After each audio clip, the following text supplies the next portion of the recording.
Sports. I'm your host, Michael Rizzo. I'm joined with Bunny and Zachary Kendall. Aiden couldn't make it here this week with technical difficulties yet again. Um, Usually we open the show a certain way, but not this week after the events of this past week. I'll first throw it to Zachary here to start us off. Yeah, thanks, Rizzo. Typically, later on in these shows, I would be doing a guess the driver segment, but after everything that transpired this past week, because tomorrow will be a week since we've heard the news, I thought, what better way than to just spotlight a guy that, I grew up watching, maybe not loving, didn't hate him really, but always admired and respected his ability to drive whatever race car, whatever type of car he was in, truck, O'Reilly. Heck, he'd probably go down to late models and probably win there. He won a decent amount there too. So, yeah, I just wanted to spotlight Kyle Busch to start it off. So, born Las Vegas, Nevada, and when he grew up in a racing family, his older brother Kurt, being 7 years older than him, got his start. And when he turned 10 years old, he became the crew chief for Kurt's dwarf racing team. That's how smart he was at that age, just to be able to understand, how to work on cars and whatnot. And he came from a racing family, as some of these, NASCAR drivers do. They tend to, it runs in their blood. And, for him, it started out early.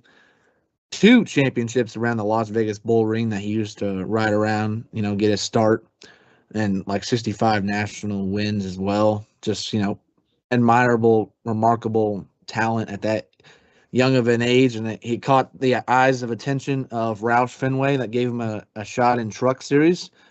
And keep in mind, this was before they made the rule that, you needed to be 18 years old to run the full truck schedule. So he got his start in Roush when he was 16 years old, finished ninth. That right there shows you, he was destined for great things. And, he got up to the O'Reilly Series with Hendrick Motorsports and then eventually made his debut in Cup. And, it wasn't all smooth sailing as, most drivers are when they get to Cup Series. They do tend to struggle a little bit, and he did as well. But, he kept the faith in himself to, battle through that. And, he was Ricky Hendrick was a big believer in his talent. And unfortunately, we, lost Ricky Hendrick in that plane crash, and, he had to carry forward. And again, it wasn't all sunshine and rainbows, for him, at least in the Cup level. He was still winning decent amount in the O'Reilly Series. And keep in mind, too, this is also like when he was battling like veterans of the sport for those wins down in that series. Matt Kenseth came down and raced down there. Mark Martin came down there and raced in there as well. Harvick, all these guys that he would battle for, and more oftentimes than not would come out on top. And that's hard to do, especially again when he was like around 21, 22, and these guys are obviously veterans of motorsport and NASCAR. So his move over to Joe Gibbs Racing, big change, from Hendrick Motorsports, who was the lockdown premier Chevy team and has been till this day, to go over to Joe Gibbs Racing and Toyota, who had not like busted out into NASCAR big yet, and yet he came over there and got 8 total victories in that first year. I mean, that set off a partnership that, lasted a very, very long time, 14 years to be exact. 14 years. Yeah, 14 years. And, with it, you saw, countless, memories, countless trophies, countless just rivalries, honestly, on the track with Keselowski, with Carl Edwards. Even when they ran the All-Star race at Charlotte one of those years, he got upset with Denny Hamlin. These types of memories that just flood back. And, these are the type of stories that you heard throughout this entire week, them discussing, them talking about, because, Kyle Busch is a legend of the sport, and he always will be. And, the debate is obviously now going to be about, should he be going in the Hall of Fame really, really soon, to just waive the 3-year period? I saw someone point out that, they could just do what they did, like MLB did to Roberto Clemente, which is, wait a year and then waive the 3-year period or whatever long the period is, and then put him in there. Because the reason why you would do that is because I would assume that NASCAR is obviously going to be talking to his family and wondering if it's just too much too soon. So wait a year and then you'll put him in there for that next class. Either way, he'll get in, obviously, because he's a first ballot Hall of Famer. And again, it is incredibly shocking and sad that we have to discuss this because, I woke up on that Thursday morning and I saw the tweet that said he was hospitalized. I didn't think that, he was in any imminent danger. But obviously later on that day, got the confirmation that he passed away. And, this whole race weekend just, it was a lot more than racing. Yeah, this whole race weekend, like you said, it just was more than just racing. It was racing for Kyle Busch and thinking about just the man he was, not just the racer, but the man, the father, the brother, the son, just what he was as a person, and how now that he's gone, you just how much we took him for granted. Um, we kind of discussed our thoughts, some stories that Zachary and I talked about during the live stream that we watched during the 600. Obviously, when we started, it was shortly after the pre-race remembrance that they did for Kyle Busch, and that if you did not have a tear in your eye, and you're a NASCAR fan, you watched that, then you weren't really a fan. Same with Zachary. I wasn't much of a Kyle Busch fan, but I admired him. I thought he was awesome. I thought he was cool. I thought he was a great guy to have in the sport. Just never was really a fan of his. I wouldn't be upset if he won. I really wouldn't, but because I knew I was going to be laughing afterwards because he would rile up the crowd. It would be some crazy finish like 2019 Chicagoland. I'll never forget that race. But man, I'll just like everyone else, I just shocked. I still am shocked, and it's almost a week after. It was Wednesday. We're talking about Kyle Busch, winning a Truck Series race, and about RCR is finally getting better. Like, there's a chance that he could get back into victory lane. They're consistently running, top 15 these last couple of weeks. Like, we could see him get in the top 10. And, when you put Kyle Busch in the top 10, it's only a matter of time before he gets a win. And then the next day, you find out he's in the hospital and he's not going to make 600. So you're like, oh, okay, well, he'll be fine. And then I'm at work, and then I see Jeff Gluck's tweet, and it just, I was frozen. I was just in complete shock. I thought it was a joke. I really did. And then it went everywhere, and it's terrible. Denny Hamlin, in one of his interviews that he did over that whole week, he said, this is our, Kobe Bryant. Like, this is our situation. And yeah, I mean, I guess you could say most sports fans, especially basketball fans, they'll remember where they were when they found out Kobe passed. And I know for a fact for myself and you guys, we'll always remember where we were when we found out that Kyle passed. And it's just crazy to see. And just even think about how that has happened. I guess the biggest thing that you could take from it is just, prioritizing your health and just really, being aware, because it seemed like Kyle knew he was sick, but maybe he didn't know how sick he really was. And then he had pneumonia that turned into sepsis, and he passed later that day. And reading up on it and seeing people talk about it, if you have pneumonia and it goes to sepsis, if you catch it early, you could be fine. But if you don't, it's just a ticking time bomb, and it's just it's just bound to happen. And it just sucks to see a guy who was 41 years old, had so much life to live, father of 2 young kids and a wife, a whole family. It just sucks. And now the rest of the year we'll be racing in remembrance of Kyle Busch, and not just the rest of this year, but forever, really. Losing a titan of the sport, it just sucks. Yeah, I mean, I was on my way home the other day when you all sent out the message, and I first glance I seen bad news from Rizzo, and I thought it was going to be a joke on me for something. And then as I progressed, I seen the message that Kyle Busch had passed, and I obviously pulled off into the Dollar General parking lot and just kind of sat there for a moment, made my phone calls, and was like, hey, did you see this? Do you know what's going on? And you said it there. He's 41 years old. I'm 36. Like, this hits a little harder to home for me, I guess, is that Samantha, Brexton, Lennox, you know, I have a daughter. I'm sitting there. I'm notorious of this whole it'll be fine, take some medicine and just kind of pass it on. But for me, this one hit close to home.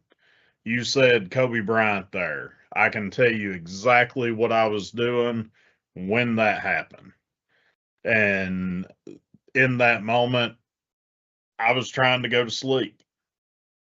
2 minutes later, Raymond Lee starts calling, telling me what had happened. I had a really hard time reacting to this. Whether you liked Kyle or you didn't, you respected him on the track. And that kind of goes for everybody in this. I was alive for Alan Kawicki. I've seen the passing of Kyle Busch. I've seen Adam Petty, Dale Earnhardt, all of these guys. And Rizzo, you said it. You'll always remember where you was at when all of these events happened. And that's the bad thing. That's the bad thing, that is embedded into your mind exactly where you was at when these heroic, not really heroic, I don't say, but larger than life individuals and people that you look up to, like a Kobe, like a Kyle Busch, and stuff like that. And seeing someone like Kyle and Kurt's parents outlive a son, how hard is that? And with what Denny had just went through with his dad, and then having someone that he has been close to for years and has raced with for years, and having to come out and that person that he raced beside for so many years, how did that affect him? How does that affect other drivers that's in that situation? And even now I'm sitting here kind of rambling about a bunch of different stuff, but it's hard to take back. And we seen the bow, we seen the mouth, we seen this villain of NASCAR, but look at the people, and I just pulled up Kyle Busch KBM. The drivers that he has helped along the way: Christopher Bell, Greg Biffle, and I'm just naming the big names: Harrison Burton, William Byron, Christian Eckes, Todd and David Gilliland, Noah Gragson. Denny has drove for him, Corey Heim, Riley Herbst, going down, Brandon Jones, Eric Jones, Casey Kane, Klingerman, Leffler, John Hunter Nemechek.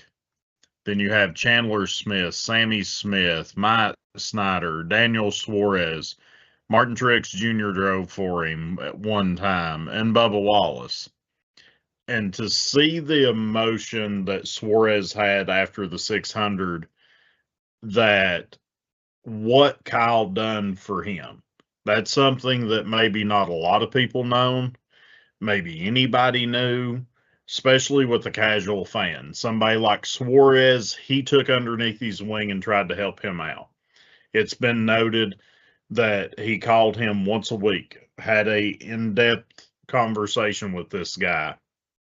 And as Kyle got older, you started to see him evolve. You started to see him change. And that's human nature. But seeing what he was doing with his kids, with his wife, all this stuff, the human that he was not this villain, I guess we could say, but different things. And you're starting to see little videos that people's had put back come out and stuff about him and showing the real person that he was. And to me, that's this is stuff that I wish that we would have seen while he was still here, while that he was still with us, and not showing it after the fact. This is something I feel like I wish that I would have seen more of and embraced, and as a fan might have took a different look at Kyle. But it's the heartfelt moments, and you're seeing these things and the appreciation that people have had for this guy. And at the end of the day, my heart and thoughts and everything go out to Samantha, Brexton, Lennox, because, I don't know what I would do in that situation. And that's where it's really hitting home for me, is what are they going through? You have two children that is fixing to grow up without their father. And I don't know how I can't put it into words. I'm going to turn it back over to Rizzo now before I go down that path.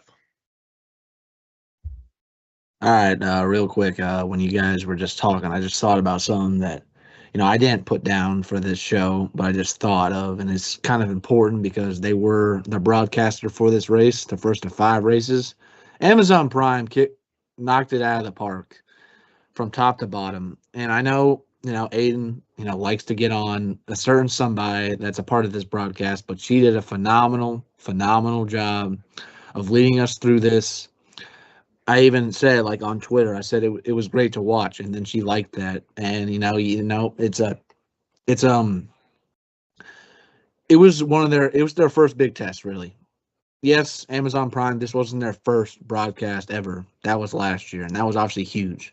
But this moment called for not only for you to remember the military, which is obviously something that NASCAR likes to do around Memorial Day. This is also remembering a driver that was actually a part, of the NASCAR family. And, it's going to affect a lot of people if you don't do it in a certain way and don't do it right. And,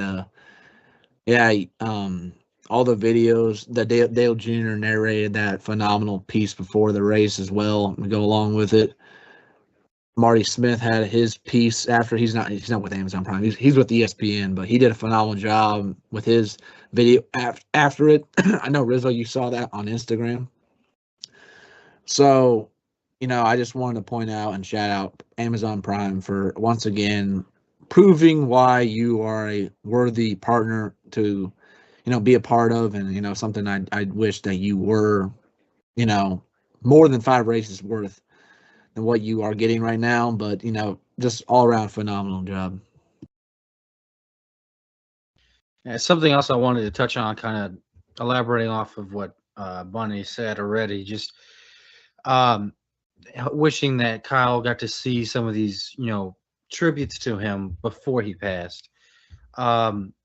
It was just I listened to some of to Dale Jr. download today, and Dale Jr. said how he knew that he really wanted to be a fan favorite. Like, he knew Kyle really wanted to be appreciated by the fans, and he knew, like, deep down they probably were, but he wanted to get that recognition rather than just being the villain. He wanted to get the recognition, and I feel like if Kyle were to see, what's going on, I mean, I think he would really appreciate it, not just from what the fans have said, but the drivers, hearing what from some of his rivals too. I mean, what Brad said, he's no longer going to have that person to chase. That got me when he said that. I mean, I was like, come on, like, what? Joey Logano saying some words here or there. Kevin Harvick. I don't know if you guys follow him on Twitter, but he had a good Twitter exchange. He was literally talking to fans on Twitter about stories and such. I just wish that Kyle got to know just how much, not just NASCAR appreciated him, but when the news came out, you could see just the whole sports world kind of, talked about him and how much they appreciated him. I mean, Pat McAfee, he's on the show since they started the show. He was a recurring guest. Pat McAfee and the guys, they had plenty of posts about him, talking about him. I saw some NFL players I didn't think even knew him. They were talking about him. I mean, I'm a Steelers fan, but Bengals great. Chad Ochocinco just kept talking about him. I never thought those two guys would be friends, but they were. Even in the music world, there's like artists that are wearing his jackets, and NBA, you got Russell Westbrook tweeting about him. And it's just he reached a lot of people, and I feel like if he knew how far he reached, he knew he did a job well done, and he really did. And we're gonna remember him for all the right reasons, and I'm gonna miss some of those post race interviews, the radio rants, the sound bites. Yeah, gosh, I mean, there's some great ones out there, and I know. I mean, some of my friends who are just they're sports fans. They're not NASCAR fans. They'll see those radioactive videos that'll pop up on Twitter or whatnot, or TikTok. And literally a couple of weeks ago, one of my friends he would joke about me loving NASCAR and how I have a NASCAR podcast and all that, talking about Kyle Busch, like not this week but prior, about those videos. And then when this news came out this past week, he's dumbfounded. He's shocked. Like, I mean, he's not even a NASCAR fan. So it's just, the sport will move. Well, it'll be hard to move on. I don't think we'll ever move on really, but it just sucks. But anyway, let's move over to the big race that is the Coke 600. The race started with, like I kind of preferenced, the heavy remembrance pre-race for Kyle Busch. His family showed up, his parents, his brother Kurt, and of course his family, Samantha, Brexton, and Lennox. Just strong showing from them. I wouldn't be shocked if they never showed up to a race, and then for them to show up, show the strong, just how strong they were, just to show up. It meant a lot to, I think, NASCAR and the whole fan base, really. You guys, any thoughts on that? Yeah, as I'm trying to turn this down. Okay. It was incredibly moving. It's one of the most powerful, scenes I've ever seen. And, when bagpipes start playing, it's typically not good news. And I hope I don't ever see another race again that has bagpipes, other than the fact that we are discussing about remembering the people that fought for this country. That obviously is important, but in terms of a driver's impact and whatnot, I hope we don't ever see it. And it's not like, again, this is the first time I've ever seen an active driver, die during the season. But it's not like I haven't seen like the other races that went on after a driver's death. I've gone back and looked back at certain races.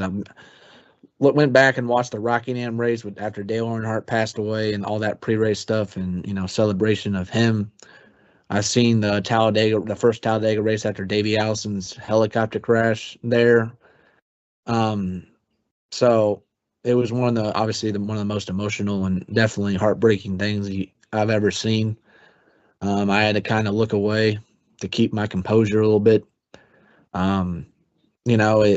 And then Kurt Busch laying the 8 roses down on the number 8 painted in the grass, and those stayed there the entire race and stayed there after the fact. It's just, it was a very moving and touching ceremony, and something I obviously won't forget on top of everything else that went on, during and after the events of his passing. And I just wanted to say that, and again, I hope I never have to see anything like that again, because it definitely is tough to watch.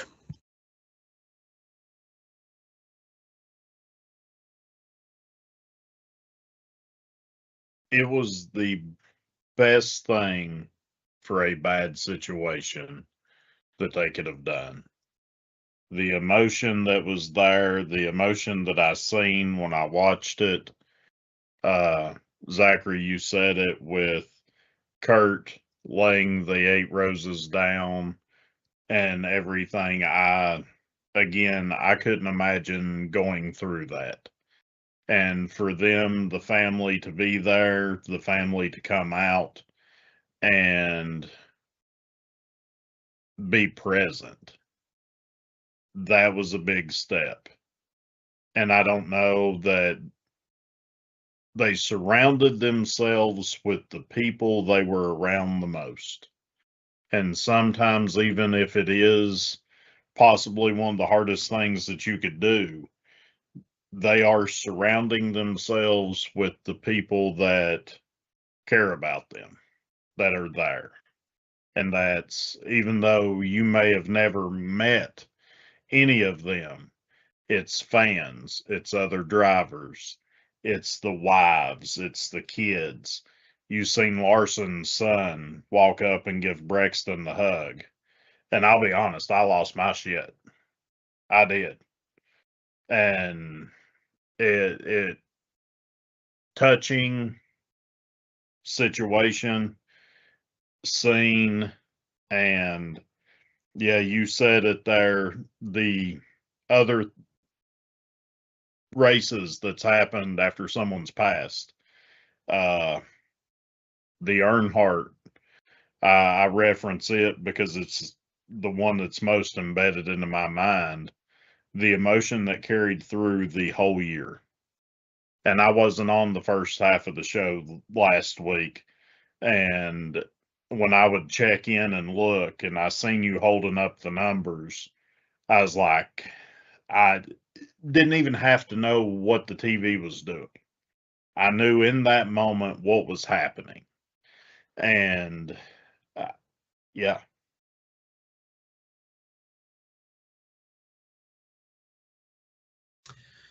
Yeah, it was a somber, slow start to the Coke 600.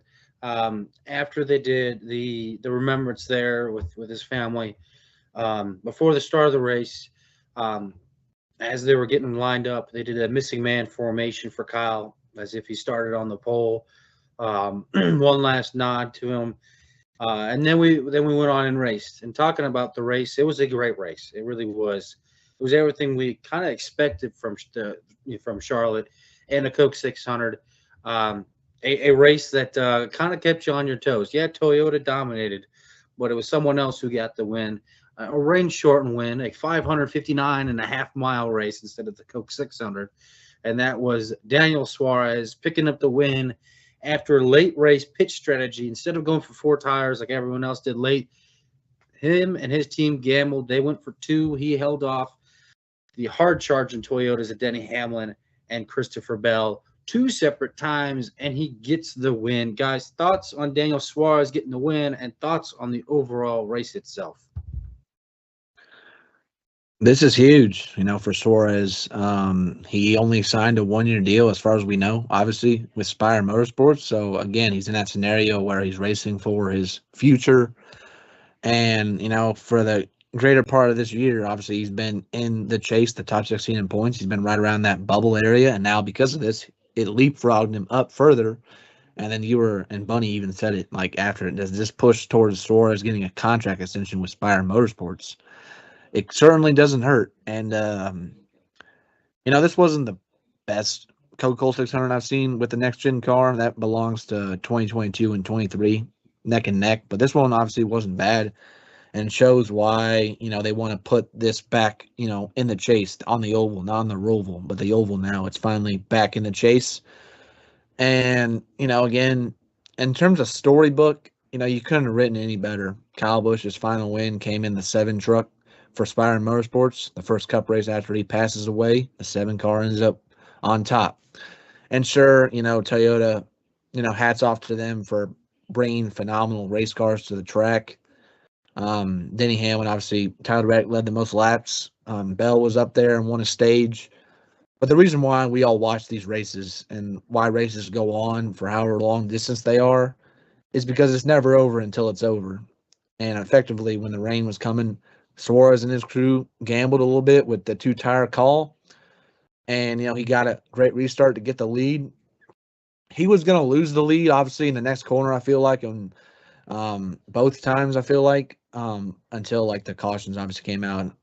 Hamlin, obviously, the other stuff was probably on these drivers' minds, but, Hamlin was obviously wanting to win for Toyota and obviously to get another Coca-Cola 600 victory, but, he was this close to passing Suarez before the caution came out. But Daniel Suarez at the right time, ends up with the victory and, a pretty important victory at that. And obviously, he did the bow in victory lane like every single winner did after these races. So, yeah, it was a great win for him. And, again, it's a momentum builder more, for him to, potentially, get a contract extension with Spire Motorsports, who now has the same amount of wins as Hendrick Motorsports so far this year. I thought it was a pretty solid race. I do agree. I don't think it's one of the best Coke 600s that we've seen, but solid. A lot better than some of them we've seen this year thus far.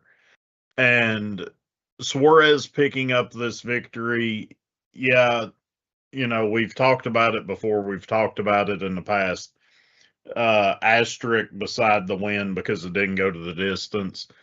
But Suarez had to beat the Toyotas not once, but twice on restarts. And he was able to do that only taking 2 tires. Suarez, I feel like in this moment, Suarez winning this race was bigger for the sport than him actually getting the victory itself. I think, like Zachary said, the number 7, he raced for KBM, all of this stuff, that you could not have really ended the day any better for the sport of NASCAR than with Suarez winning this race. And I'm a fan. This is a big win for him, big win for Spire. I do agree. I think he's going to get an extension and the momentum going forward. I feel like on hindsight, if it would have went the distance, we would have seen a battle between Bell, Hamlin. The Toyotas would come out on top. But right place, right time, the right strategy, and the right winner won this weekend. Yeah, it was a good race. Daniel Suarez did a great job holding Hamlin and Bell off. I mean, the first restart was crazy. I mean,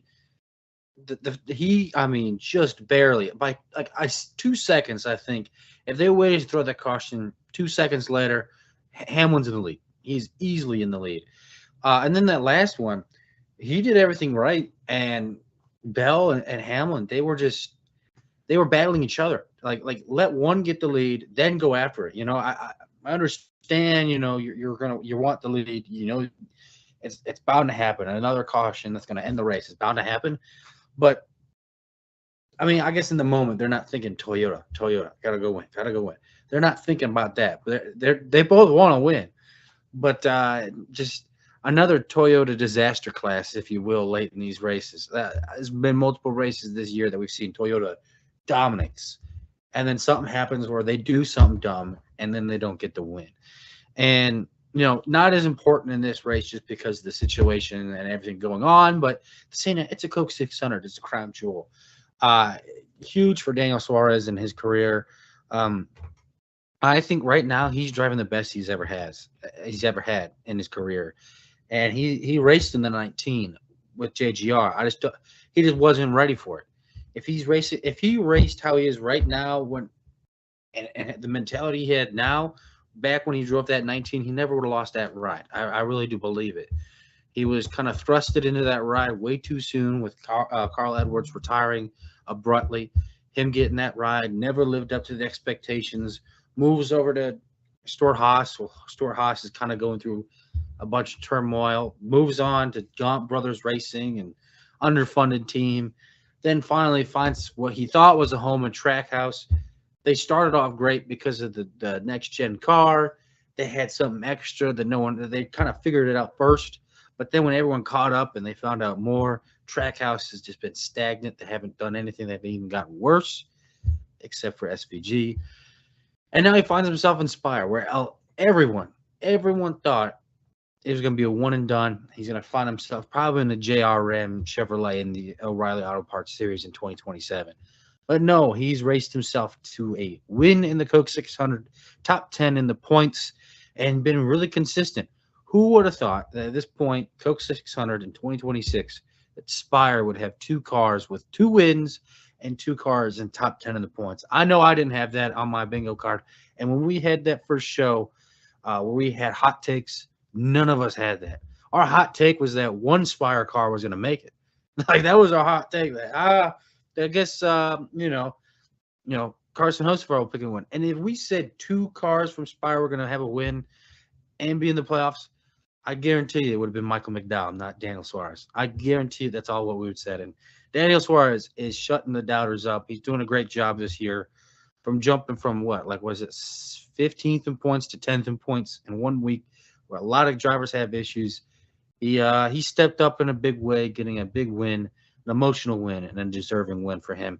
I also find it pretty cool that, yes, Kyle Busch last win in the 7 goes to the 7 in the Cup Series, but it also goes to the same shop that he built for KBM, because Spire bought out KBM, the Truck Series team, and the shop itself. So the trophy goes back home to Kyle, if you will. And a lot of the guys who work at that shop actually raced for KBM.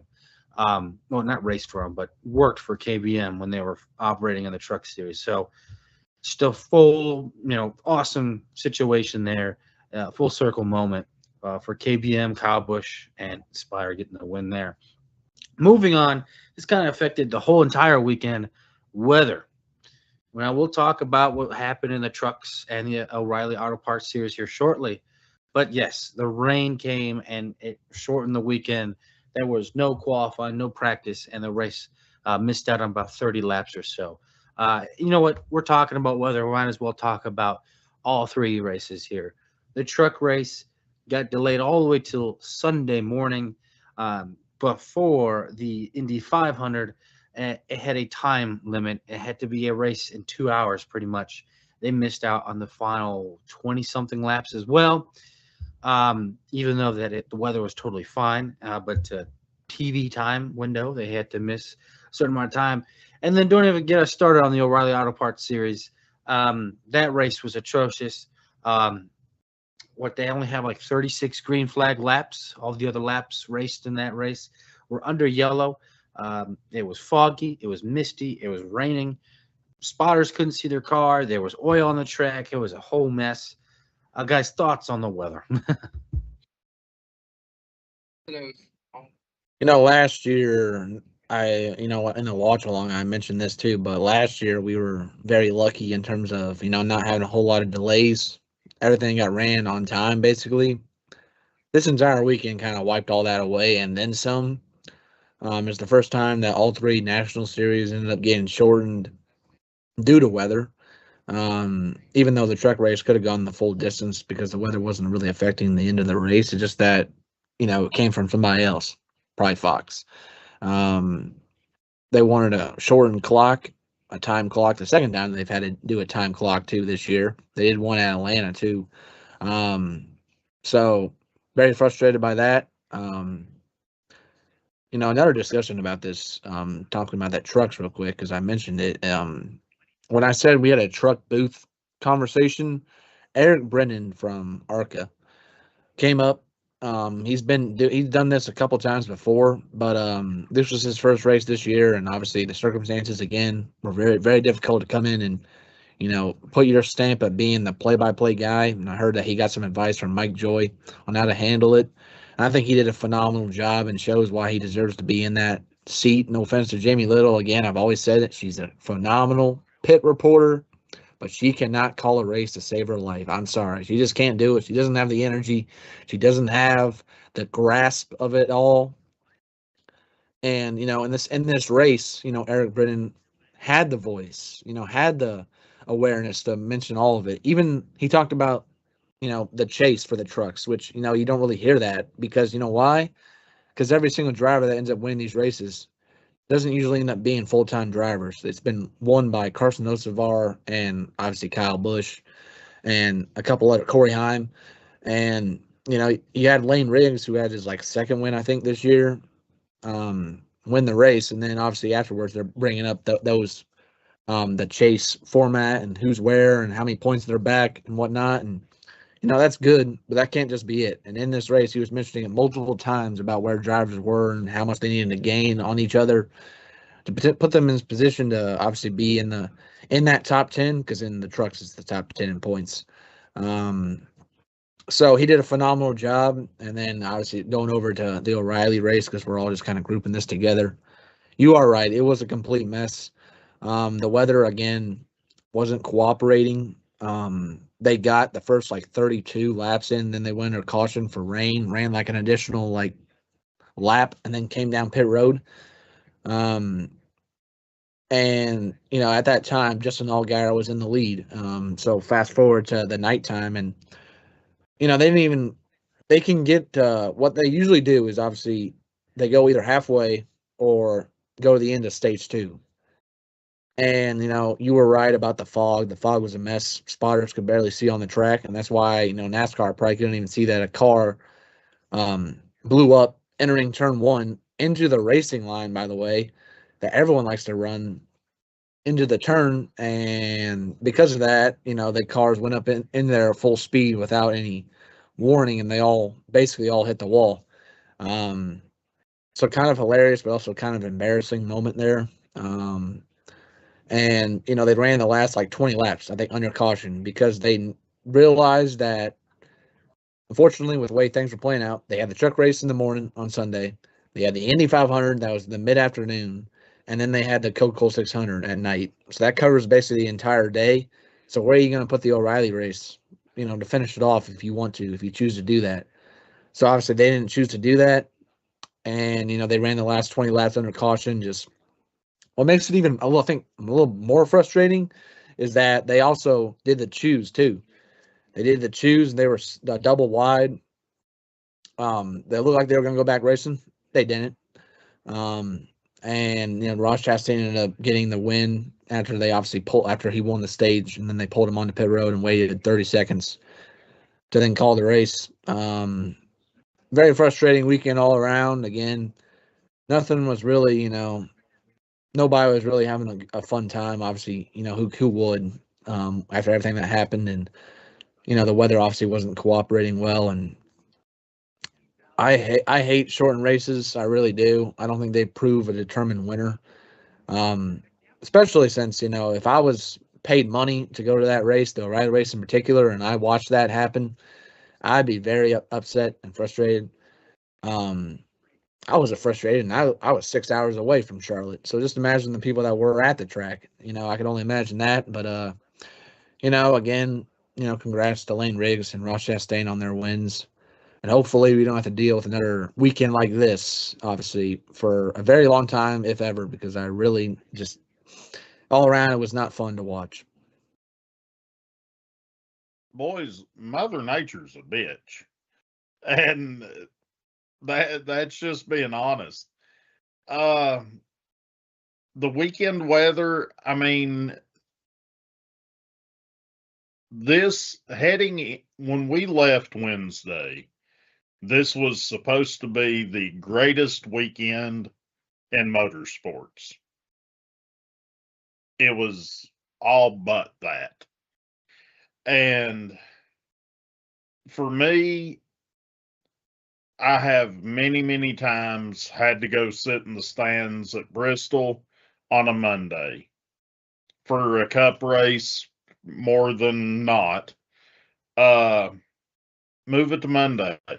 I know it's Memorial Day weekend.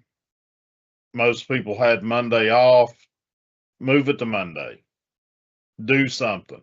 Because if I'm paying that money and I don't see what is set up to be the standard rule into stage 2, the halfway point, whatever that may be, I'm not getting my money's worth. I know you're trying to get it in due to television, due to the schedule, due to all these other things. Move it to Monday. Give the people, give the viewers, give everybody at least half of what they paid for. And going out here running 36 laps, green flag, the rest of them under caution, that's unacceptable for the sport. I know that Mother Nature plays a big factor in what we do here and what they're able to do, but move it out. whether that is cut a couple of weekends, cut it down to 34, 33 races, something, just an idea. But have a couple of weekends you can reschedule if you have to. I don't know. But give the people what they pay for. Don't cheat them no more than what we already do with Fox, the unstopped commercials, all this other stuff. It's one of those things. You cannot control the weather, but you can have a backup plan. The Xfinity race was atrocious. Riggs winning the truck race, I didn't get to see but bit and piece of that one. Kudos to Riggs for pulling that one out. And yeah, it was just a bad weekend for NASCAR. Yeah, I mean, to start off with the weather, I feel like there should be a rule in place. If you call it after halfway, if anyone who attended the race, they get 50% of their money back on the ticket. It only makes sense. I mean, Damn right. Yeah, Damn you right. pay for 50%. You paid for 100% of the race, but you only got 50% of it. That's some bullshit. And it goes the same way. Like if you race 75% of the race, get a 25% discount. You know, like come on. Like it only makes sense. It only makes sense. I mean, then NASCAR would have some sort of incentive to, okay, we got to finish these races. Maybe make it a way that the TV pays a portion of it too. So then they have an incentive to find a time slot to put it on TV too, because we want to watch it that here at home. Yeah, it kind of sucks for everybody. It really does. And if NASCAR is willing, like if that was the rule, if NASCAR is willing to eat the price and so is the TV, by all means, go for it. Then we know that you really just wanted to get the hell out of there. You didn't care how much it costed you. But yeah, I said during the live stream on Sunday, what NASCAR, what all of us need the most right now is just to go back racing. Like we need to go back racing and start the healing process, right? And Mother Nature said, no, F you guys. I'm going to just pour a monsoon on you guys. And every race got derailed. Like you said, Bunny, it was supposed to be the greatest weekend in motorsports, and it was hell on earth. It really was kind of just the whole situation on hand. Weather did not help whatsoever. Should have seen 3 awesome races, and we got, you know, I would have loved to see some all-time race. I really do think that if this Coke 600 could have gotten other than we would have had an all-time finish. I really do believe it. Just with the things on the line, it being a crown jewel, the emotion of what's going on in the past week, I think it could have been an all-time NASCAR moment. And we literally, it rained on our parade. It really did. And it sucks, but we'll move on. Moving on, let's talk. I mean, you guys already talked about O'Reilly, Craftsman, Ross getting the win there. First win with him being at JRM in the O'Reilly Auto Parts on his part-time basis whenever he gets a ride there. Then Craftsman and Lane Riggs getting the late win there as well. Moving on, let's get to news around the garage. Like we always start here in this section, we'll start off with the point standings. In first still is Tyler Reddick, a huge lead still, 620 compared to second places. Denny Hamlin at 498, still a huge point lead there. Ryan Blaney in third, fourth Ty Gibbs, fifth Chase Elliott, sixth Kyle Larson, seventh Chris Buescher, eighth Christopher Bell, ninth Carson Hocevar, 10th Daniel Suarez, 11th Brad Keselowski, 12th William Byron, 13th Bubba Wallace, 14th SVG after a great run at Charlotte, 15th Chase Briscoe. The last car in is Ryan Preece. The first car out, Austin Cindric, 18th Joey Logano, 19th AJ Allmendinger, and 20th Michael McDowell. Guys, thoughts? Give me 3 drivers you want to highlight here on just where they are in the point standings. All right, so since I get first pickings, I'm gonna have to point out the guy that had the best run, the most impressive run all race long on Sunday, and that was SVG. Started out in 5th place because they didn't qualify because, again, what do you know, rained it out, and because of that, he got a great starting spot, got a great pit selection, and he was in the top 10 all night long. He was even leading laps in this race. Yeah, that's right. SVG was leading laps in the Coca-Cola 600, a premier race that this was, and he was out front leading. And he was doing this while Ross Chastain was struggling, while Connor Zilch continued to struggle. He was doing this, again, at a Trackhouse team that, again, has plateaued, if not gotten a little worse than what they were previously. And it didn't matter to him. It didn't phase him, and he was in the top 10 all night long. He didn't finish there. He finished 11th. So, again, he mentioned how he wanted to finish off in the top 10. He felt like he deserved to finish in the top 10. He's probably right, but at the end of the day, he gained a lot of points. And, I said it. If he was going to make the chase, he needed to win all the road courses that were left. He's done that so far with winning at Watkins Glen. He needed to have some good, strong showings on some of these ovals, or at least decent showings, and this was obviously better than decent. This was phenomenal for him. So I just had to highlight him real quick, considering that I was the first to get to talk. And secondly, I'm going to go ahead and scroll up here real quick and talk about William Byron. Honestly, he's in 12th place. He came home in 9th place. And once again, I was left unimpressed by that 24 team. I don't know what they are doing in the first the first 2 stages. I guess there's 4 stages in this one, so there's usually 3 stages in normal races. But those first 3 stages, he was out to lunch. He was back there in like 25th place, a lap down. Eventually, guys lap back, started crawling his way forward around to 18th place at the end of stage 3, I think, and then he somehow wind up in 9th place because he got on the right pit strategy, and he obviously made up a lot of ground on the restarts, the multiple restarts that they did have late, and that's great. I'm not going to say it's not, because again, as a championship team should do, they are able to pluck and grind their way through those bad showings and get good finishes out of it, and that's what he's been able to do. He did that at Kansas, did that here at Charlotte, but again, I mentioned earlier, it's been unimpressive. In order to be a true championship contender, I feel like you have to be gaining a lot of stage points, and then obviously get a couple of wins. And I don't think the 24 team is really close to getting those couple of wins. They're barely even getting, I think, that many stage points recently, and I don't know what's wrong with them. I know we've mentioned to talk about Hendrick and that new body and how Chevrolet needs to find speed. That's absolutely true. But, we've seen the last 3 years Byron's growth and this 24 team's ability to be a championship contender, and this hasn't shown up. It hasn't been that impressive, but yet here he is in 12th place. So even though it hasn't been impressive, they have been able to claw their way through and still be in this top 16. So maybe sooner than later they can turn it around. And then the last guy, just because, he finally got a good run again. This is one of his better runs, I feel like, of the year. And that was Christopher Bell. He's like Byron to me.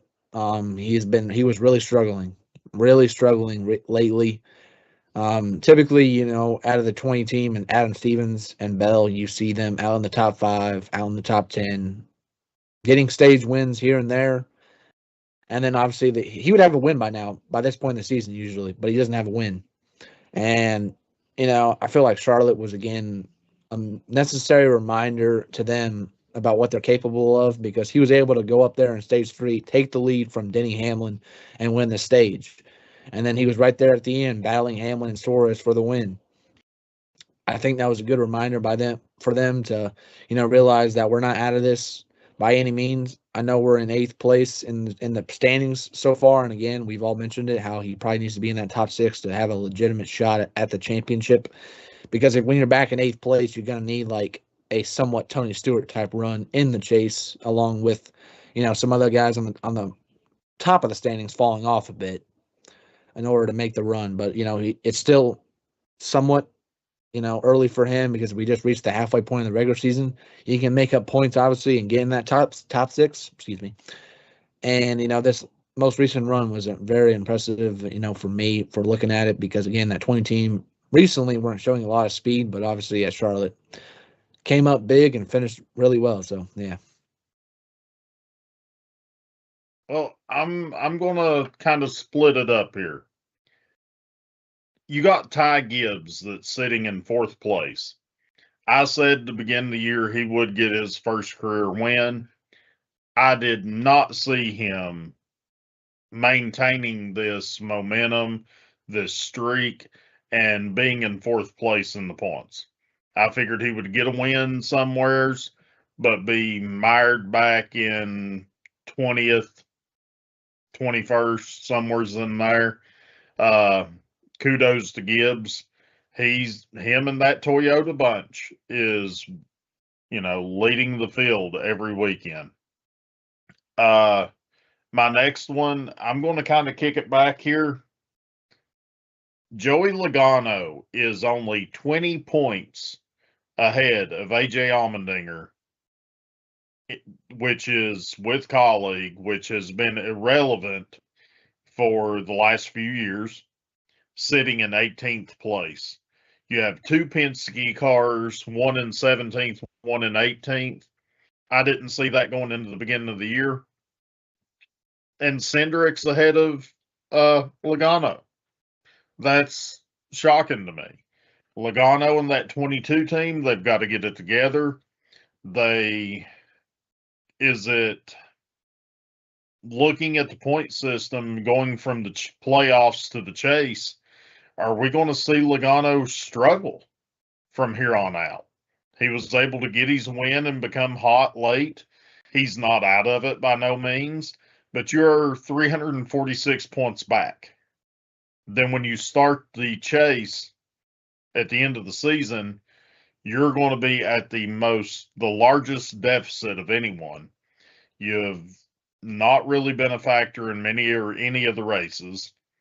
And what are we going to see out of that Penske team? There's some rumors that's going around.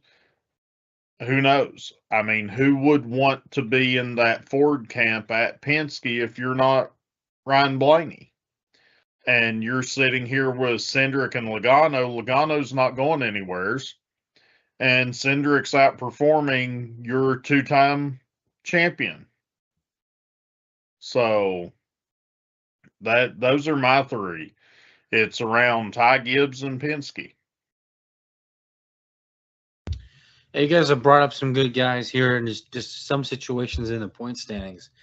For me, the first one I want to talk about is Ross Chastain sitting back there in 23rd in points with 238 points. He's back there at points. If you would have told me at this point of the year, just going to the Coke 600, the race he won the previous year, that he'd be sitting 23rd in points and sitting there around Ricky Stenhouse only being about 10, 15 points behind him, I would be shocked. And yeah, I'm utterly shocked at just how bad it's been so far for Ross Chastain. Meanwhile, there's 2 guys really that they're tied in points, running what I'd say better than I expect. That's Zane Smith and Eric Jones. Just Eric Jones, he's a driver who should be top 20 in points. His injury a couple years ago kind of derailed that. He had a back injury. Last year, he was kind of just not his usual self. He's picked it up, showed some speed. And then as for Zane Smith, I think he's the best driver in the front row stable out of the 3. He's shown the most consistent speed. He was leading a lot of laps this week at the Coke 600. It wasn't a fluke. He got up there. He stayed up there, mired back in traffic. But overall, a great race from him. And then the last guy I want to talk about, it's my driver, Bubba Wallace, sitting 13th in points. Ever since Darlington, it's kind of been a free fall in points for Bubba Wallace, and it started. The only thing that has been his fault in that whole situation was the issue at Martinsville. Everything else hasn't been his fault. It's always been something someone has done or some sort of random issue that has occurred, and he's had some terrible luck. From 3rd in points to 13th in points, it's been a terrible 2 months to be a Bubba Wallace fan or Bubba Wallace in 23-11, while your teammate has a 120-something point lead still in the favor to win the championship. It's been great. Anyway, those are the guys I want to look at. You guys had some good guys to talk about. But yeah, what is it, 13 races so far, kind of the halfway point between in the middle of the regular season. So you kind of got your taste of what the guys are going to be like. Now we start that summer stretch. A lot of guys get hot towards this end. Chase Briscoe, he's a guy who's known to make that summer stretch. He got hot during the summer stretch last year, made him a championship threat. He went on to the championship 4, finishing 3rd. Can we see someone get hot at the right time and move up in these point standings? Not maybe a championship threat because the new points system, but can they move up and become a threat? Anyway, let's move on and talk about RCR retiring the number 8. Before the race and on Sunday, on Saturday, it was announced that the 8 car that was previously driven by Kyle Busch would be retired until Brexton Busch becomes available to race in NASCAR, if that's what he plans to do. And then they announced that the 33 will be the new secondary car for RCR. And currently, the driver is Austin Hill. Guys, thoughts on this moving forward? Obviously, it's a nice gesture. Obviously, I'm guessing they obviously were talking, wow, 3 obviously's in the same sentence. Wow. They were talking to Kyle's family and we're making sure that they were okay with doing this, obviously, and they gave the okay for them to do that, and they've done this before. We saw it with After Earnhardt when they gave the Harvick the first number that was available, happened to be 29, and they turned the car white and black instead of black and white. It's a nice gesture. I want to tell the people out there, if anyone's been watching this, to not pressure Brexton Busch to obviously be rushing to the Cup level. See that 8 car out there, let him go at his own pace, especially right now. Let him breathe. And he'll find his way. He'll have a whole lot of support. I'm guessing y'all saw all the messages by the drivers and how they said they'll be supportive of the Busch family and whatever Brexton needs, they'll do it. I mean, Jason was a big guy for that. I saw in his media session. He talked about if Brexton ever needs anything, he's a phone call away. He'll tell him, give him advice and whatnot. But yeah, for the number switch to 33, it's obviously a very nice gesture. It's kind of hard to believe they had to do this 25 years apart. I wouldn't wish this on anybody, and especially I wouldn't wish on a race team like RCR because, we talked about it. Before this all happened, it seemed like the 8 car was finally starting to get momentum with Andy Street. He and Kyle were clicking a little bit better than Jim Pullman, and it does suck that this all happened and that kind of uproots everything. But again, things move forward. NASCAR moves forward. Not the same, but they move forward regardless. So it's a nice gesture by RCR, and I wish Austin Hill all the best. I'm not a fan of him. Obviously, none of us really are, but I'm not gonna, hate on him for being put in this situation because it is a very hard situation to be put in because no one wishes to be in the situation, and unfortunately, he's the guy that gets tabbed for it going forward. If not him, somebody else too is gonna maybe drive that 33. But I saw that he's gonna be driving the 33 in Nashville too, so maybe he's the full-time driver the rest of the year. I don't know. But my best wishes to him, and yeah, just a nice gesture all around. Yeah, this is the honorable thing to do. I like the nod, the gesture of leaving that for Brexton when he's at that point in life, or if he just continues to go down this path. I agree. I don't want anyone to be out there and push him to do this or feel the need to go and do this. It is up to him, and time will tell. And sometimes getting back in there is the best healing. We don't know. That was something that him and Kyle shared, and for me, it would be hard to get back in the race car right now, and that's probably the least thing on his mind. But to add to that, I do like what they done. They done it with Earnhardt. I think it's part of the honoring his memory and stuff, things of that nature. With what you were saying with Austin Hill there, yeah, I'm not a big fan either, but I hate it for this guy. You have already so many people against you, and then you're having to step up and fill his shoes in this situation. And I almost feel bad for the guy to have to be that guy that gets put into that position under these circumstances.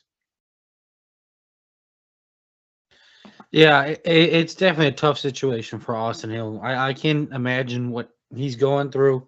Like you both said, maybe not the guy that we want to be putting it ride, but he was given the opportunity to do it under terrible circumstances, and he accepted it. So we'll be rooting for him just because of the situation he's in.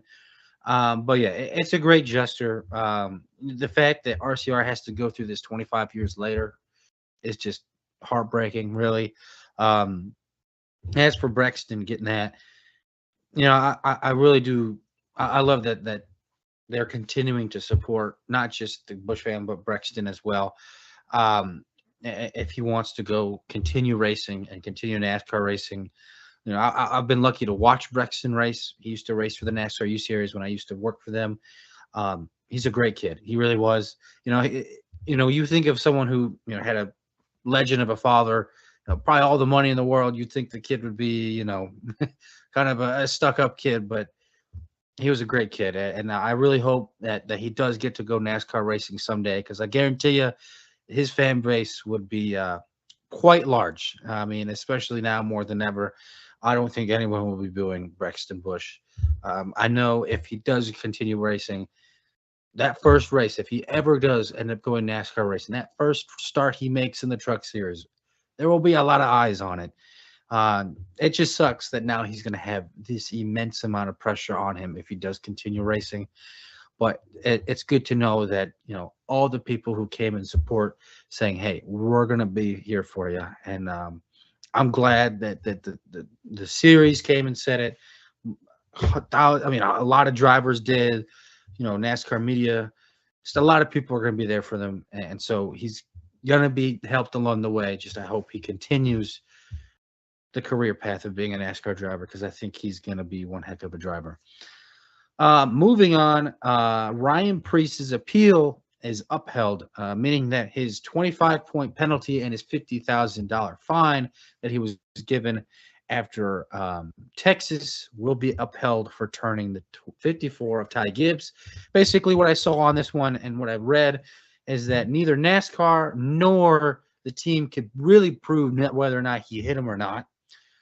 So it just kind of was just upheld. Sucks for Ryan Preece, especially him now being the last car in. But he does have 13 weeks to back up those points.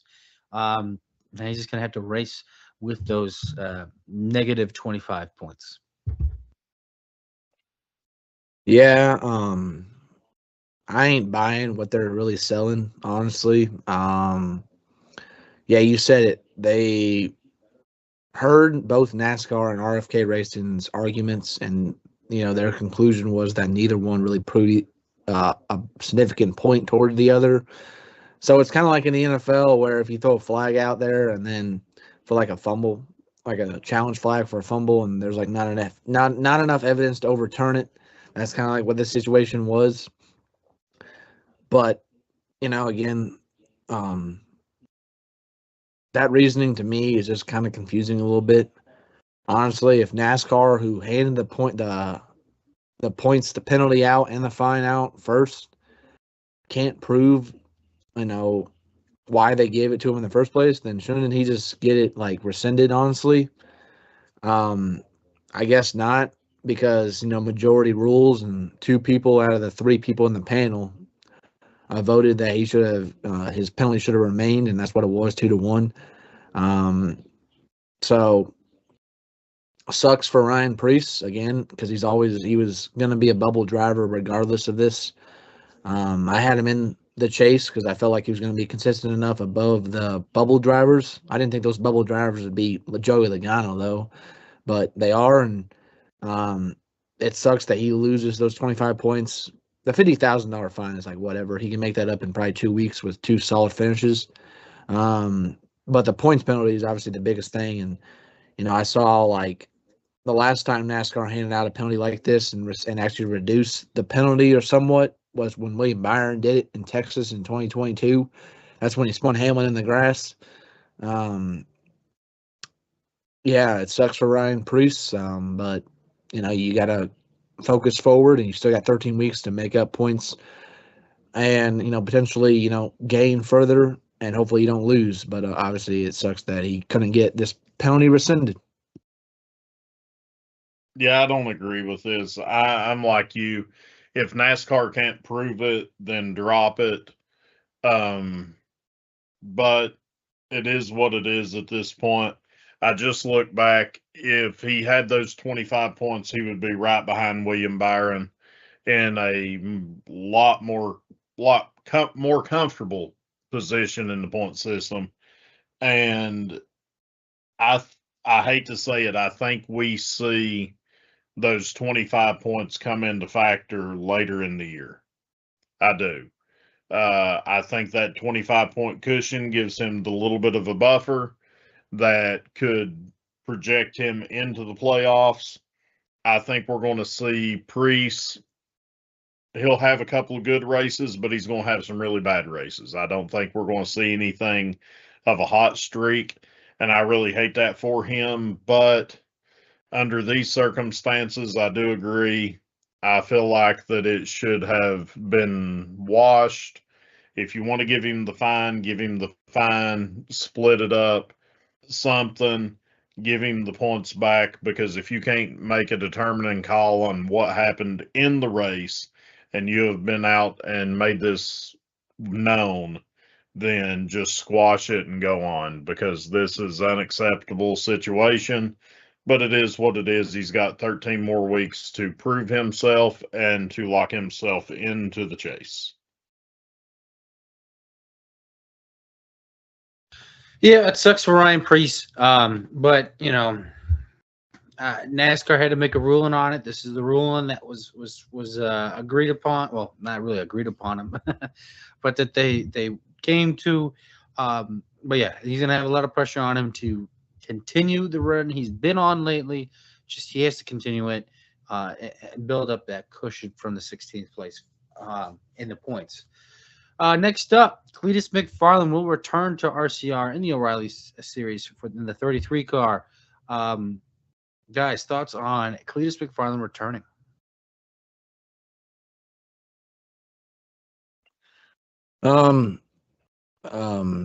Really, it's just more track time, more seat time for him. Will he do any good? Probably not, because it's the O'Reilly series. He still is green in NASCAR, but again, it's more seat time. I think Bunny over here is going to be like criticizing him, saying how he needs to stay in ARCA and continue to run well down there. And while I'm all for it, for him running down there, I'm also fine with him running the O'Reilly series too, because seat time is seat time. All he has to do is not turn into Chris Wright or Natalie Decker, and he'll be fine, because he's going to be probably not in the best car, because RCR, no offense to them, isn't the best when it comes to these type of tracks, like the concrete tracks. They tend to struggle a little bit on speed. So that's what he has to continue to do, is keep his nose clean, run all the laps, as many laps as he can. He might be 6 laps down like he was at Rockingham or whatever, but just don't. He spun out in that race too. Don't spin the car out either. Just keep it on. Keep all 4 tires on the ground, all on the concrete, and run as many laps as you can, and just learn from it and go from here.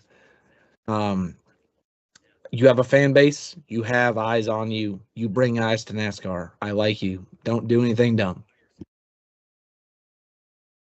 Don't Decker this. Do not Decker this. Okay, yes, Zachary, you are right.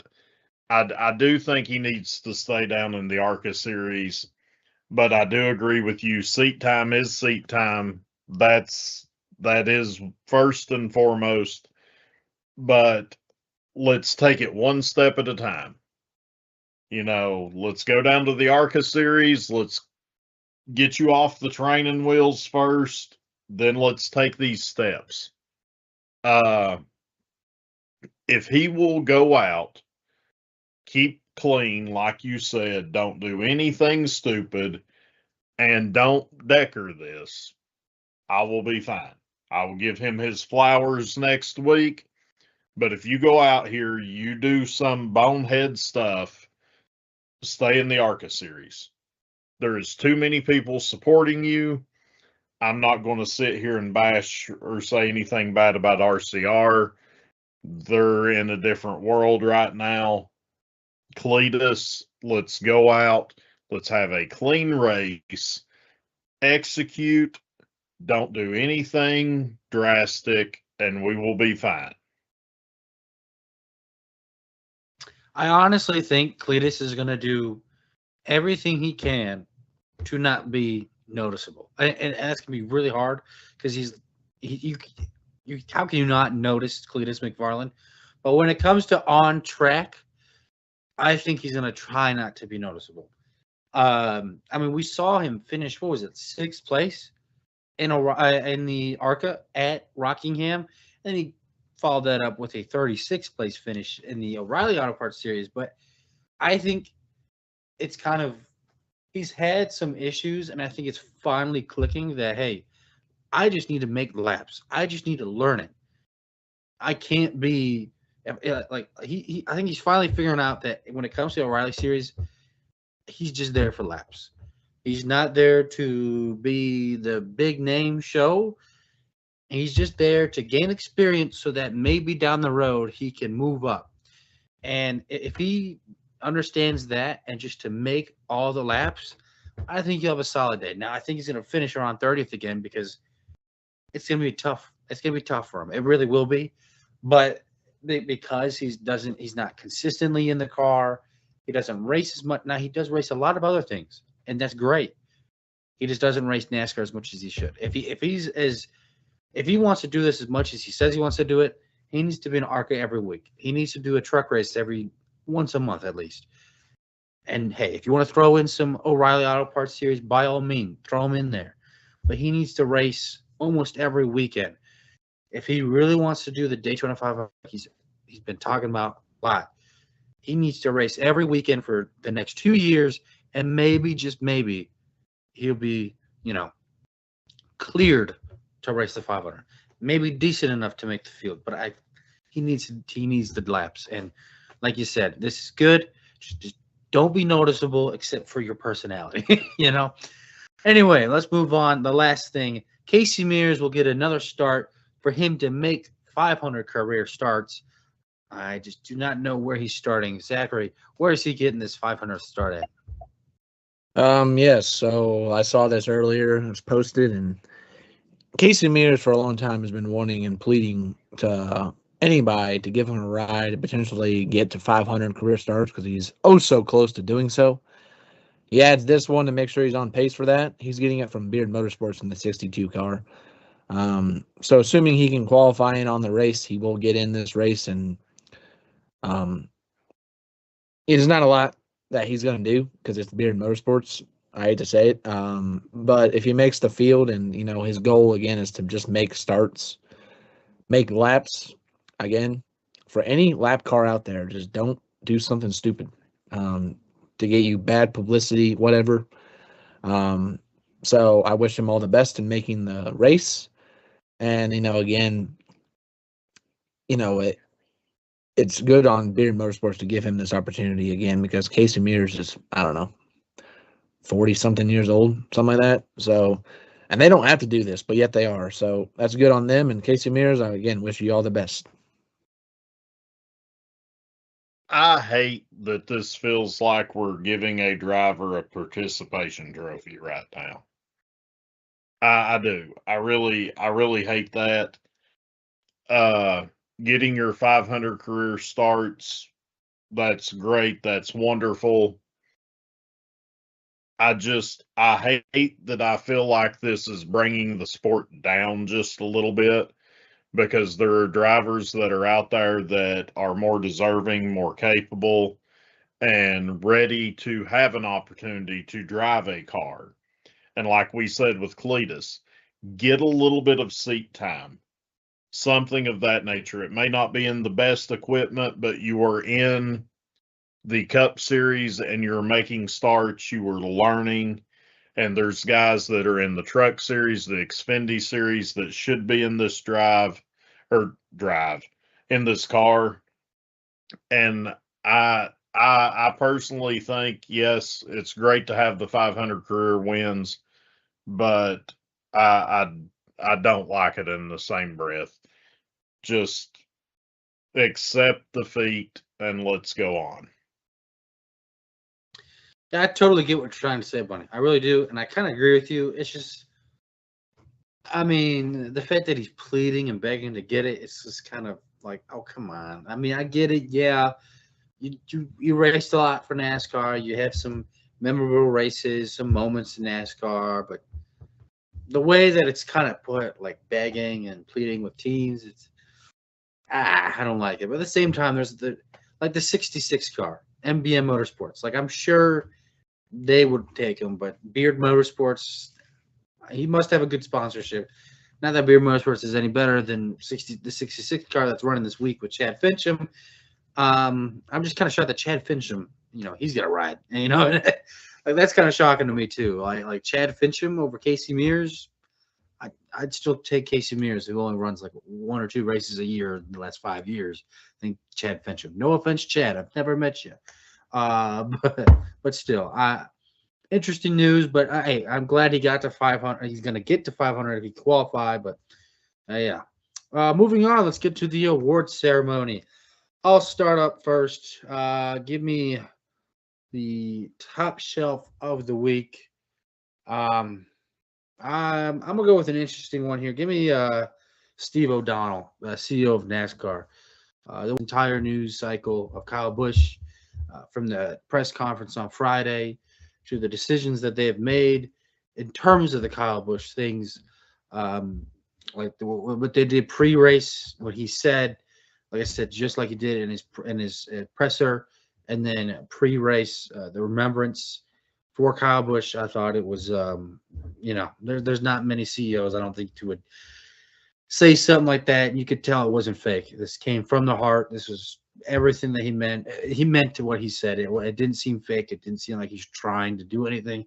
It seemed like it was genuine, honest, from the heart talk. And I'm glad it was him that got the raise to be the CEO of NASCAR, and he's doing a great job being it. That's a good one. I'm also not going to pick any winner. I'm going to pick the coverage team that was having to cover this and did a phenomenal job. I mentioned earlier, Amazon Prime, props to you. You have turned out to be a phenomenal partner in just a short amount of time, and you only get a short amount of time too. You get 5 races in your deal every single year of this contract, and yet you prove why you deserve to have like half the schedule be on here, even though, I hear it, NASCAR belongs on cable, whatever. You can't put it on a streaming service, just stand alone, but yet you can get like an Amazon Prime free trial subscription for like this month, which is basically covering the 5 races that they have, and then you can cancel it. Maybe that you can only do that one time, but still that you can do that. And yet, every time you see an Amazon Prime broadcast, it makes you feel something. And that's what I want to do, is I want to be able to feel something, whether good or bad. They do it, and they have a phenomenal team with Adam Alexander, Dale Jr., and Steve Letarte, which Steve Letarte's a busy man coming up. Every single broadcast from here on out to the end of the year is going to have him in the booth. So he better have his knowledge and be, very rested, because he's going to be probably pretty tired by the end of this year. But yeah, Amazon Prime, props to you for handling everything, from all the remembrance, the pre-race ceremonies, everything about it was just phenomenal. I can't say much more about it because, there's not much else I can say other than the fact that you guys are just wonderful to have in NASCAR, and definitely looking forward to the next 4 weeks because, they go by quick.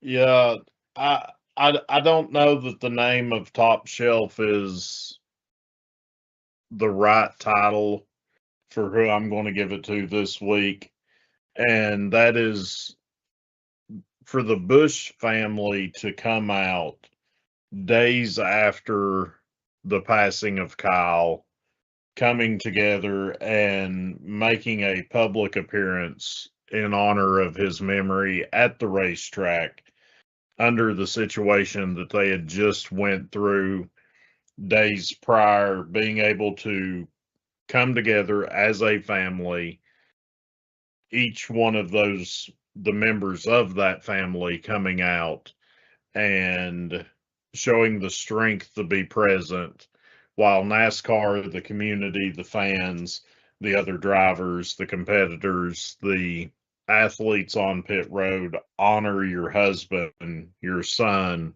your father, your brother this weekend. Mine goes to the Bush family. Great picks, guys. Really good picks. Now to the hangover of the week. Yeah, this is a tough one this week, but I feel like there's one guy that this award may be named after him someday. That being Chris Wright. I don't know if you guys saw it in the the O'Reilly series. At first, me, like other people, I thought he had a tire going down and he was just sliding up the track. But no, he was just driving up the track, up the lane, and he just straight up drove into another driver and just put him in the wall, himself in the wall.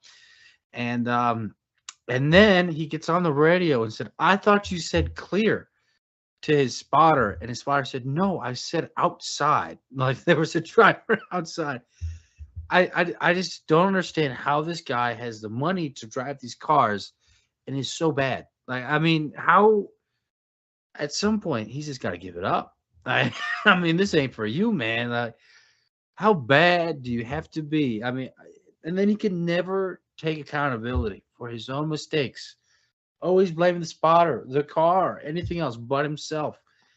It's got to be Chris Wright. And I know Dwarf Clear was saying it. It's the Chris Wright,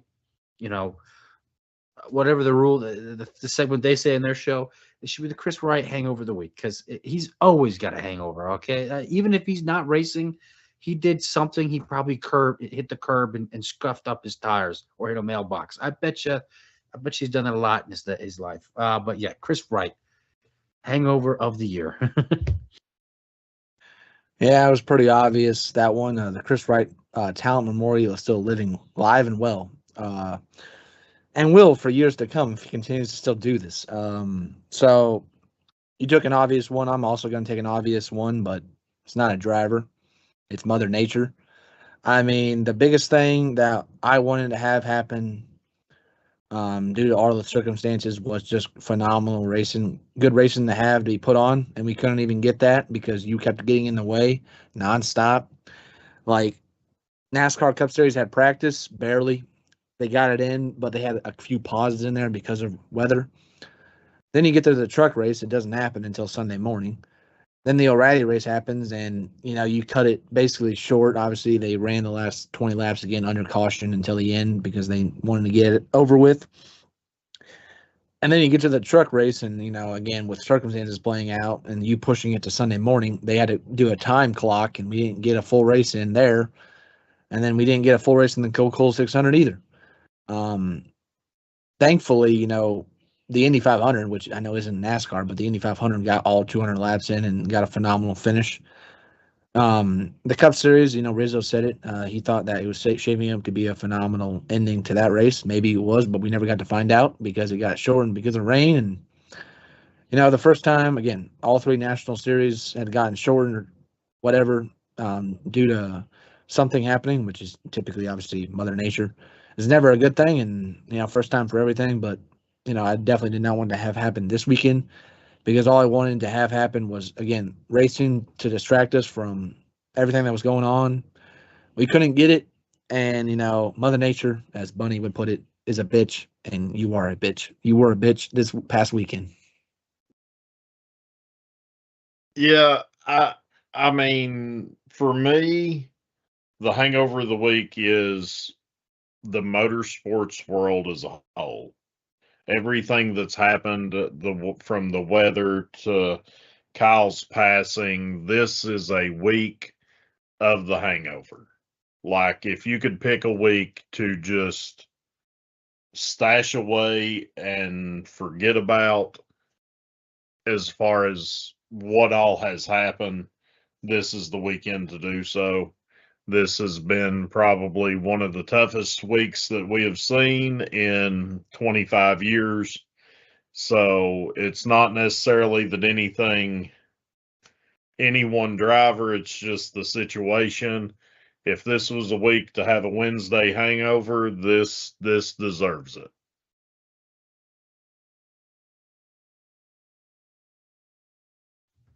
Yeah.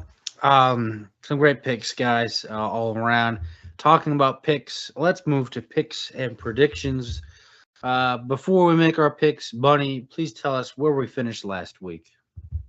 So since we are roughly halfway to the chase, I will give you a full rundown of the situation here in the standings. So coming off of Charlotte, Rizzo, you won the week with Reddick, fourth place finish. I came in second with Logano. Zachary, you finished third with Ricky Stenhouse Jr. that had a really good run and finishing 12th. And Aiden finished last with Ross Chastain in 35th.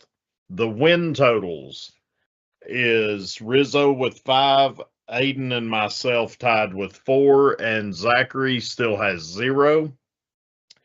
Our average race finish, and when I say race finish, I take all of the finishing positions of the drivers that we choose, and I've averaged those out. Rizzo, you were in the lead with a 11.8 place finish. Aiden at 15.23. I'm sitting at an average race finish of 17th, and Zachary is just right behind me at 17.6 upon the year. Catch up, guys. Catch up. So who's Aiden taking? Aiden is taking none other than Tyler Reddick this week.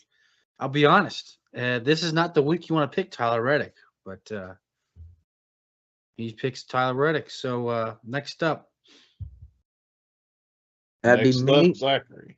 That'd be me, yes. He can say I have 0 wins, but in my mind, I have won it with him with the All-Star. I know it doesn't count, but it counts for me. And if it did count, I'd probably be ahead of him. So maybe that's why it doesn't count. I'm just kidding.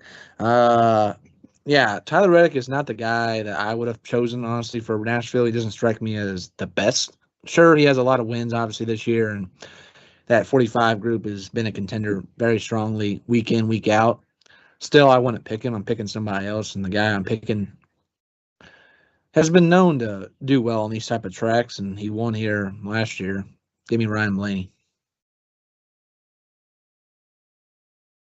I'm going to take Hurricane Hocevar this week. I had a feeling someone was going to go Hocevar here. He finished second last year, had a chance to win it. But I'm going to pick a guy who finished top 10 in every single race here. Kind of a shocker, and when you think about it. If it doesn't turn out great, it's totally fine. You guys are all swinging for the fences. Give me Zane Smith. I'm going Zane Smith. He's pretty good here. He's been running pretty solid lately, and I think he's going to give me at least a solid top 12 finish is what I'm going for here. But yeah, that's my pick. On to prediction, guys. I'll start off there in this one. I don't know what to really predict here. I'm not really the biggest fan of Nashville. Like every race we watch here, it's always, I guess you could say it just leads back to the next gen car. It's hard to pass. Everyone drives within a second of each other. It's just really hard to pass. Single lane track most of the time. Weather dependent. Not much tire wear. Again, weather dependent on if there's tire wear. Great like area to have a race, just terrible racetrack for the area. I wish we were racing at the fairgrounds, National Fairgrounds, right there near downtown, honestly, and it would be an awesome race. Maybe it is a short track, so maybe it wouldn't. But I think it's gonna be a solid race. The highs of how good the 600 could have been, and how it was a solid race. There was some tire wear, some passing. To this race, I think it's going to be a bit of a letdown. My guess on the Jeff Gluck poll is that it's going to be a 63% if that comes out to be right. I really think it's not going to be a good race. I just think it's going to be an average. We're going to forget about it. So I've been to Nashville Super Speedway. Great facility, great racetrack to go to, honestly. Now, the racing isn't the best, and unfortunately, during that time, Mother Nature also got in the way and delayed it. Yeah, I'm like Rizzo. I'm kind of indifferent about it. It's not the best racetrack I look forward to. It's not the worst one either. The important thing to remember, though, is they have the 750 horsepower like raised as opposed to like what it was with previously with the 670. And it seems like tracks that are just above a mile, which is what this is, do share a big difference, honestly, from that. So maybe that can add something to this. I don't know. I think the biggest thing that has going for it is the fact that it's in a good area and it's a night race. And I always love night races. I like them more than I like them in the day, mid afternoon. And every single race this weekend is going to be run during the night, or should be, I should say, because again the weather is looking really rough so far. Just I looked ahead at it, it does looks like it's going to affect some of it maybe. So hopefully not. Yeah, you are probably right. It's probably not the best race that we're going to have. Obviously, coming off the 600 is very tough to beat. But my hopes aren't completely dashed. I don't think it's going to be a snoozer or anything. Sure, Toyota and Ryan Blaney might dominate. But, you could see a sneaky Chevy get up there. Like Chase Elliott, he's won here previously. Like Bunny took Hocevar, he could get up there and make some noise. Again, I'm kind of indifferent about it. But, at the end of the day, you're going to have these weeks where you're kind of indifferent about it. Maybe it turns out to be good. Who knows? But, I wish all the best, for it to actually end up being that way. Because I do think it can produce a decent race, especially under the lights. Yeah, I agree. This race does have potential to be a good race, but I side a little bit more like Rizzo. I think this is going to be a race that when we get to the end of the season, it's going to be forgotten. You may remember the winner, and that's really it. You don't remember anything from this race. Nashville is a great town. It is a great sports city. It's Smashville. I mean, I think it's a place that NASCAR needs to be, and would, not taking anything away from the super speedway, I would love to see them bring the fairgrounds back, or maybe even run a street race. They did that with the Indy cars there in the past. I can't remember if they done it last year or not, but I do think it's the place that NASCAR needs to go. It's a great town. It's a great facility, but as far as the race as a whole, it's still up in the air. We have not been there enough consecutively throughout the years to really be able to have a sample size on what's going to happen. With the increased horsepower, it could play a factor depending upon what tire that they take there. And the concrete. They're racing on concrete this week instead of the asphalt. So it'll be kind of neat to see what happens. I will say, though, I had the same expectations for Dover, and Dover shocked me with the updated horsepower and all that. The tire, I thought was better. And if we get that same kind of correlation between the races, because these two races, they kind of race pretty similar, not entirely similar, but they're same concrete track, race pretty similar. If we get that, I would honestly be pretty excited about it. In terms of how Nashville races, like I said, all of them, I rarely remember the Nashville races from previous years. They're that minuscule to me. I'm not trying to dog on Nashville Super Speedway. It just hasn't produced a good race with this car yet. And if we get that tire wear with the 750 horsepower and what we got at the All-Star race, I think it's going to be a pretty solid race. I do want to know, if you take the correlated from Dover to this racetrack, look for Chase Briscoe to possibly get his first win of the season. I think he's due. If he doesn't have an issue, I think he's going to be racing Denny Hamlin or Ryan Blaney or any of the other guys up there for a win in this one. Anything else? Any questions we got from the fans this week, Bunny? No questions. Anything else you guys would like to add? Yes. If we're in remembrance of Kyle Busch, should someone pretend like they're gonna smash the guitar if you win one of these races? Oh, definitely. Someone is totally doing it. I guarantee you. See, because I think the biggest thing that people forget is that when he did that, obviously he got really hated on. Again, he was playing up to that villain role.